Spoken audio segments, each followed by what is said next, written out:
Vijaypal from Bright School, Palwas Road, Sikar. Subject Physics, Chapter number 4. कल की class तक अपन 11 questions हल कर चुके थे। आज की क्लास में अपन स्टार्ट करेंगे क्वेश्चन नंबर 12। देखेंगे क्वेश्चन में 12 क्या कह रहा है, एक विलगित चालक को दूसरे समकेंद्रीय गोलीय चालक जिसका बाहरी पृष्ठ पृथ्वी से संबंधित से ढक देते हैं। एक विलगित चालक है, मान लीजिए इस प्रकार से, ये एक विलगित चालक है और इसकी त्रिज्या मान लेते हैं r। जो विलगित चालक है इसकी त्रिज्या मान लेते हैं r। माना कि विलगित गोले चालक की त्रिज्या है वो है r। क्वेश्चन क्या कह रहा है आपको, अपन क्वेश्चन में 12 की बात कर रहे हैं। क्या कह रहा है क्वेश्चन 12 में, एक विलगित चालक दूसरे समकेंद्रीय गोलीय चालक जिसका बाहरी पृष्ठ पृथ्वी से संबंधित है से ढक देते हैं। एक विलगित गोलीय चालक है, इसको दूसरे समकेंद्रीय गोलीय चालक जिसका बाहरी पृष्ठ पृथ्वी से संबंधित है से ढक देते हैं। तो एक दूसरा विलगित गोलीय चालक होगा जो कि इसको ढक दे। इस प्रकार से दूसरा गोलीय चालक है जो कि क्या है, पृथ्वी से संबंधित है, भूसंपर्कित है। इस प्रकार से अपन मान लेते हैं जो दूसरा समकेंद्रीय गोलीय चालक जो कि पहले विलगित गोलीय चालक को ढक रहा है उसकी त्रिज्या मान लेते हैं r।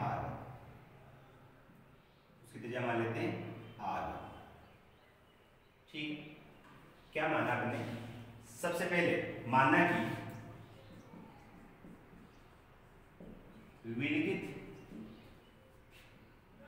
कि विलगित गोलीय चालक की त्रिज्या, माना कि विलगित गोलीय चालक की त्रिज्या स्मॉल r2 है। जो विलगित गोलीय चालक है इसकी त्रिज्या स्मॉल r2 है। ठीक, अब दूसरा समकेंद्रीय गोलीय चालक जिसका बाहरी पृष्ठ पृथ्वी संबंधित है से ढक देते हैं। ठीक है, तो इससे जब ढक रहे हैं तो अपन ये मान लेते हैं तथा दूसरे समकेंद्रीय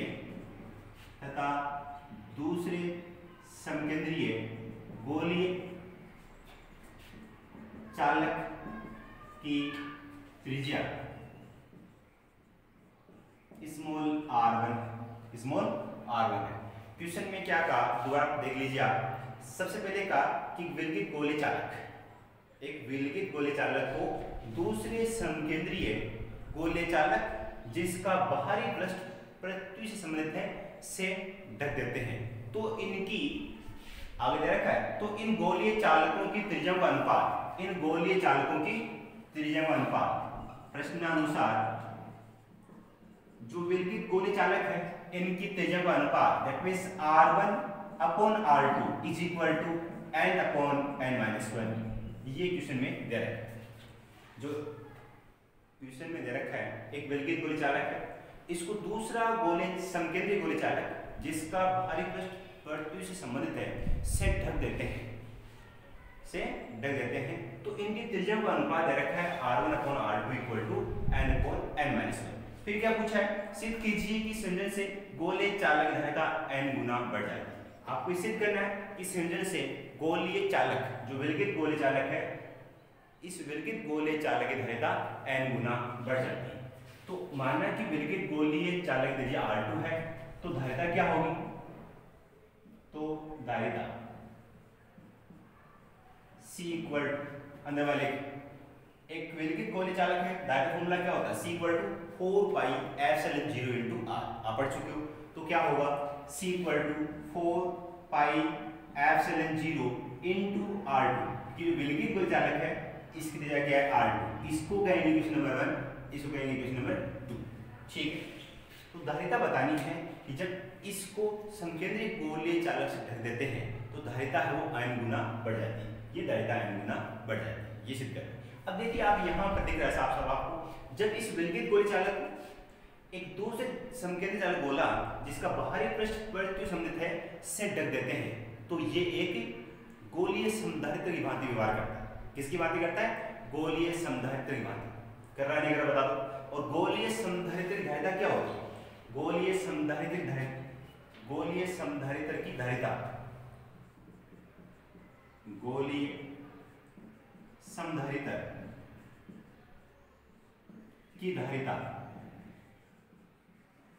गोलीय समधारित्र की धारिता C dash is equal to 4 pi epsilon 0 R1 R2 upon R1 minus R।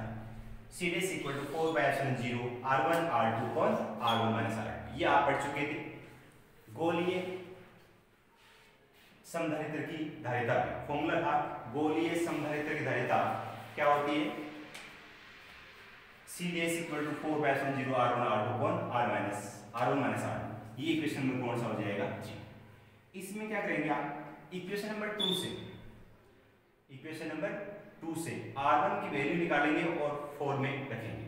क्या करेंगे? इक्वेशन नंबर 2 से R1 is equal to n upon n minus 1, n upon n minus 1 into R2 equation number 4 से 3 में रखना। 4 से क्या रखेंगे? जी। Equation number 4 से 3 में रखेंगे तो C डैश इक्वल टू क्या बन जाएगा? 4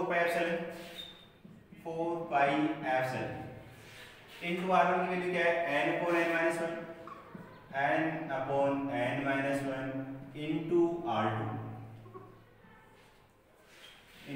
R1 की वैल्यू यहां से यहां रखा, n upon n minus 1 into R2 multiply में क्या है? R2। ठीक है। इसी प्रकार से यहां पे रखेंगे आप R1 की value n upon n minus 1 into R2 minus R। क्या किया? ये R1 की वैल्यू यहां रखा, R1 की value n upon n minus 1 into R2 minus R2। तो C dash is equal to 4 pi epsilon naught n upon n minus 1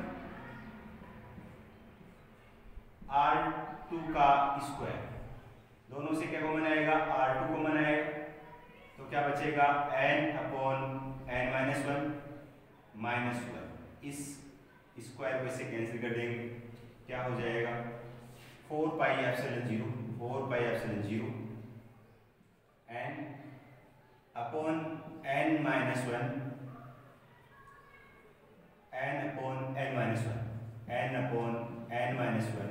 into n 4 pi epsilon 0 n upon n minus 1 into R2।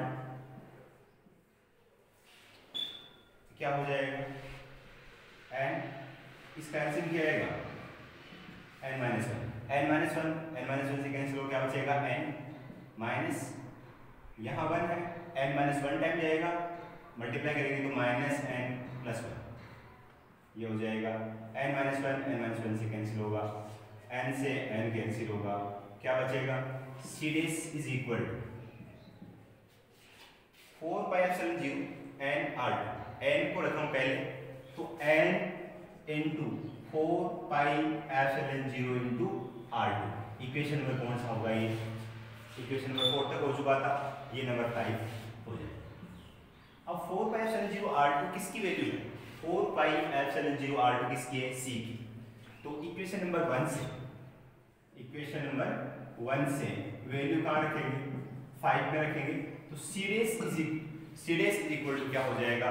n तो है 4 pi epsilon 0 R2 क्या किसका मान है? C का, तो क्या हो जाएगा? n C। तो धारिता का मान कितना गुना बढ़ जाएगा? जब विलगित गोलीय चालक था तो धारिता इसकी C थी, और जब इसको दूसरे समकेंद्रीय चालक गोला जिसका बाहरी पृष्ठ पृथ्वी से संबंधित है से ढक देते हैं तो धारिता का मान कितना गुना बढ़ जाएगा? n गुना। तो आप यहां लिख देंगे, अतः धारिता का मान स्मॉल n गुना बढ़ जाता है, स्मॉल n गुना बढ़ जाता है। तो इस प्रकार से क्वेश्चन नंबर 12 आपका कंप्लीट हो गया। नेक्स्ट अपन बात करते हैं क्वेश्चन नंबर 13। क्वेश्चन नंबर 13 इसको देख लो एक बार आप। क्वेश्चन नंबर 12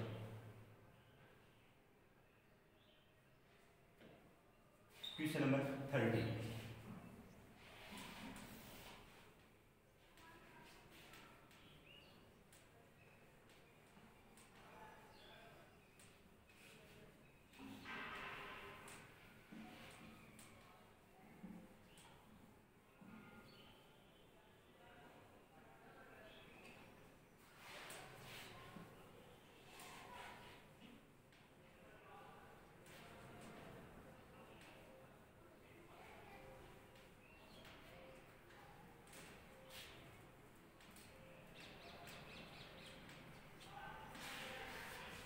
क्वेश्चन नंबर 13 क्या कह रहा है? एक समांतर प्लेट समुदाय द्वारा संचित ऊर्जा घनत्व है, ऊर्जा घनत्व है U की वैल्यू दे रखी है, जो गिवन डेटा आज है वो आप पहले लिखेंगे इसके लिए। U इज इक्वल एक क्वेश्चन क्या है 13, एक समांतर प्लेट समुदाय द्वारा संचित ऊर्जा घनत्व है 4.43 into 10⁻10 जूल प्रति मीटर क्यूब। ऊर्जा घनत्व क्या होता है? ऊर्जा अपॉन आयतन, ऊर्जा हमारा जूल होता है, आयतन में मीटर क्यूब होता है, तो ये दे रखा है संचित ऊर्जा घनत्व। उसके बाद कह रहा है संधारित्र की प्लेटों के मध्य विद्युत क्षेत्र तीव्रता ज्ञात करनी है, E का मान ज्ञात करना है, ठीक है। और एप्सिलॉन 0 का मान भी दे रखा है क्वेश्चन के अंदर, एप्सिलॉन 0 का मान भी दे रखा है। एप्सिलॉन 0 इक्वल टू 8.85 into 10⁻12, ये इसकी वैल्यू दे रखी है। तो संधारित्र में संचित ऊर्जा घनत्व, संधारित्र में संचित ऊर्जा घनत्व का फॉर्मूला क्या होता है? U is equal to half epsilon naught into E का स्क्वायर। फॉर्मूला ये होता है, आपको E का मान ज्ञात करना है, तो E स्क्वायर इक्वल टू क्या होगा? ये डिवाइड में मल्टीप्लाई में आएगा, क्या हो जाएगा? 2U, मल्टीप्लाई में डिवाइड में आएगा एप्सिलॉन नॉट, तो E इक्वल टू क्या हो जाएगा? Root of 2U upon epsilon naught, 2U upon epsilon naught. 2U की वैल्यू क्या है? 4.43 into 10⁻10 अपॉन एप्सिलॉन नॉट की वैल्यू क्या है?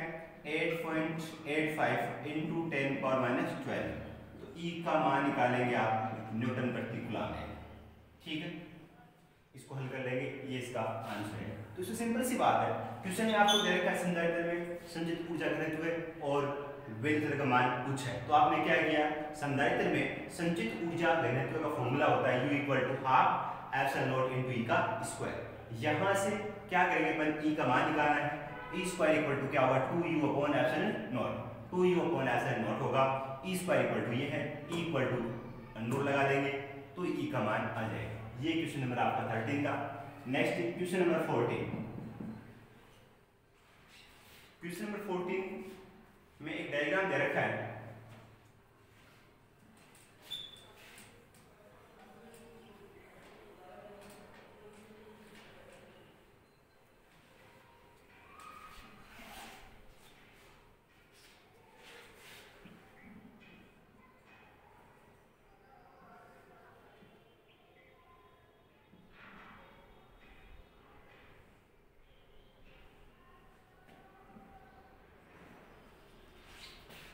प्रकार से दूसरे के बीच में जुड़ा हुआ है।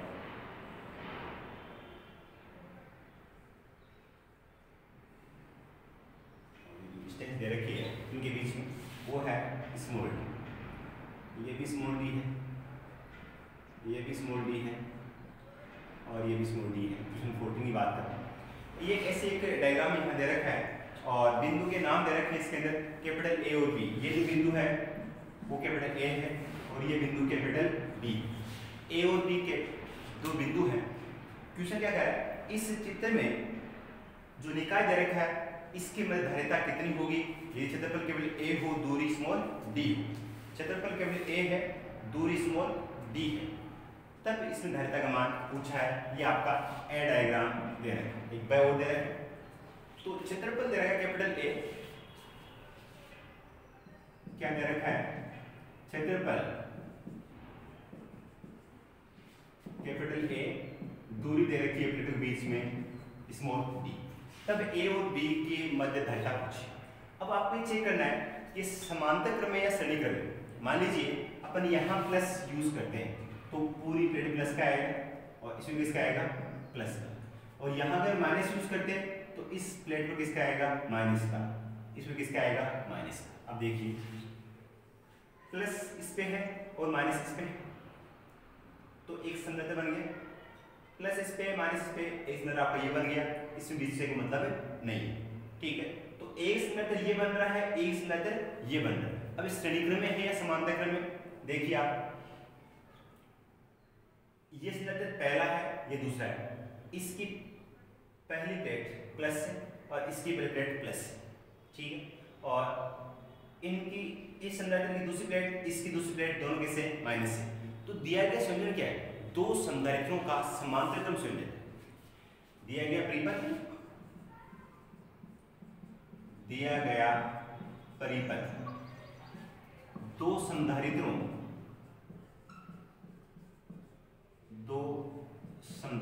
का समांतर क्रम संयोजन, दो संधारित्रों का समांतर क्रम संयोजन, दो संधारित्रों का समांतर क्रम संयोजन। दोबारा देख लीजिए, ये डायग्राम देखा था, यहाँ प्लस ले लिया, वहां माइनस ले लिया। जब ये प्लस लिया तो ये पूरी प्लेट किसकी हो जाएगी, प्लस की, और ये भी किसकी होगी, प्लस की। उसको माइनस किया तो ये भी माइनस का होगा, ये भी क्या होगा, माइनस का होगा। तो प्लस और माइनस एक संधारित्र यहाँ बन रहा है, प्लस और माइनस एक संधारित्र आपका यहाँ बन रहा है। ये पूरी प्लेट प्लस का आएगा, जब यहाँ प्लस तो यहाँ पे क्या आएगा, प्लस का, तो ये माइनस का यहाँ पे आएगा, माइनस का। तो एक संधारित्र आपका यहाँ बन रहा है, एक यहाँ बन रहा है, दो संधारित्र हो गए। अब क्वेश्चन यहाँ ये आता है कि ये श्रेणी क्रम में है या समांतर क्रम में है, श्रेणी क्रम में है या समांतर क्रम। तो इसके लिए क्या करेंगे आप, देखेंगे आप इस संधारित्र हो चाहिए हो, दोनों की पहली प्लेट एक साथ, ठीक है बात। इसके बाद में इसके अंदर इसकी और इसकी दोनों की दूसरी प्लेट एक साथ जुड़ी हुई है, तो अपन कह सकते हैं कि दोनों